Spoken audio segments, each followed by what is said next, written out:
কোথাও নেই, ভগবান মন্দিরে নেই, ভগবান মসজিদে নেই, ভগবান রয়েছেন মানুষের ভেতরে। সেই মানুষের ভেতরেই ভগবানকে খুঁজতে চেয়েছিলেন স্বামী বিবেকানন্দ। তাই তো তিনি বলছেন, মন্দিরে মসজিদে তার পুজো হয়, মানুষেতে পুজো হয় না। মানুষের ভেতরে তিনি পূর্ণভাবে বিকশিত হয়ে রয়েছেন, মানুষই হচ্ছেন ভগবান। স্বামী বিবেকানন্দ আমাদের এই দিকটি তুলে ধরেছেন যে মানুষের ভেতরেই পূর্ণভাবে রয়েছেন ভগবান। তাই তো স্বামী বিবেকানন্দ বলছেন যে God is an infinite circle whose circumference is nowhere but its center is everywhere। তাকে হৃদয়ে স্থাপন করলে সেই ঈশ্বরের অনুভব নিজের ভেতরে যখন অনুভব হয়, তাকে সর্বত্র দেখা যায়। আমির অনুভব হৃদয়ে যেমন করা যায়, সেই আমি এই বিশ্ব ব্রহ্মাণ্ডে চারিদিকে ছড়িয়ে রয়েছে। স্বামী বিবেকানন্দ তাঁকেই বলেছেন ভগবান। সেই ভগবানের আরাধনাই আমাদের করা উচিত।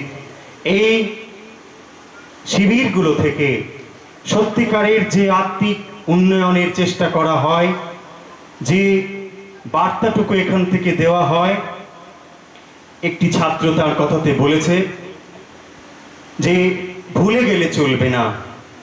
এই কথাগুলো ভেতরে যদি সত্যি কোনো মূল্য থাকে, উচিত হবে আমরা ফিরে গিয়ে এই শিবির থেকে ফিরে গিয়ে তার চর্চা নিজেরা যেমন করব এবং অপরকে এই চর্চার সঙ্গে সামিল করব। এই জীবন একটি সত্যিকারের রিলে রেসের মতো। একটি রিলে রেস যখন হয়, একজন দৌড়ে যায়, আবার সেই ব্যাটনটি দৌড়ে আর একজনের হাতে দেয়। যারা আজকের এখানে প্রাজ্ঞ শিক্ষক রয়েছেন, জীবনের অনেক অভিজ্ঞতা সঞ্চয় যারা করেছেন, এবং তোমরা যারা এখানে ছাত্র হয়ে রয়েছ, তারা এই একটি ভাবনা, একটি কথার সঙ্গে যুক্ত হয়ে যাও। যারা এখানে অভিজ্ঞ রয়েছেন, যারা এখানে বয়স্ক রয়েছেন, তারা মনে মনে এই একটি ব্যাটন তোমাদের কাছে ধরিয়ে দিতে চাইছেন। স্বামী বিবেকানন্দের আদর্শের ব্যাটনটুকু ধরিয়ে দিতে চাইছেন, যেই ব্যাটনটুকু নিয়ে তোমরাও এগিয়ে যাবে। ভবিষ্যতে তোমরাও সেই জ্ঞানের আলোকে উদ্ভাসিত হবে এবং অপরের কাছে এই বাণীটুকু পৌঁছে দেবে। তবেই হবে যথার্থ জীবন। আমি আমার খুব প্রিয় তুলসীদাসজির কতগুলো লাইন বলে আমার কথা শেষ করব। আমি অনেক সময় ধরে বলছি।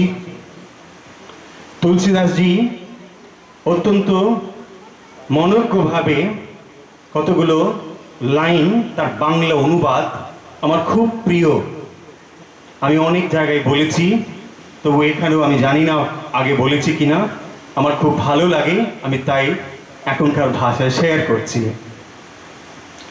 চোখ মেলেছ ধুলার ঘরে যখন তুমি এই ভবে, অঝর ঝরে কাঁদলে তুমি উঠল হেসে হায় সবে।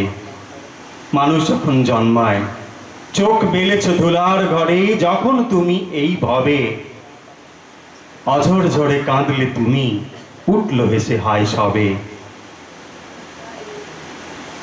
যখন তোমার জন্ম হয়, শিশু যখন আসে পৃথিবীতে, সে কাঁদে, আর মানুষ, অন্যেরা, আত্মীয়রা হাসে।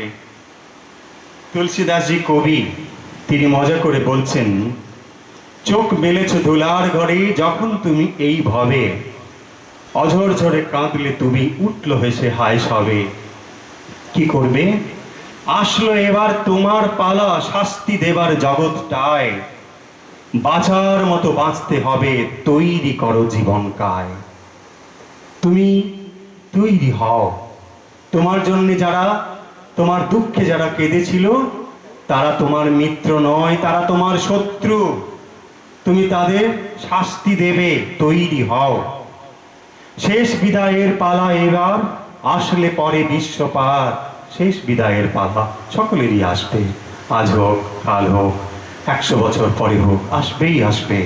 শেষ বিদায়ের পালা এবার, আসলে পরে বিশ্ব পার। হাসবে তুমি, তোমার শোকে কাঁদবে সবে এই ধরার। তবেই হবে ঠিক ঠিক শাস্তি। স্বামী বিবেকানন্দের আদর্শে আমরা সকলেই জীবনটিকে তৈরি করি। সেই প্রেরণা স্বামী বিবেকানন্দ আমাদেরকে দান করুন।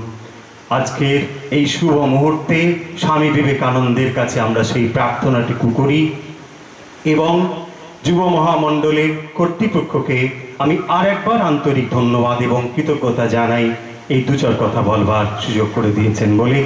সবাইকে আমি আন্তরিক ধন্যবাদ এবং নমস্কার জানাচ্ছি। নমস্কার।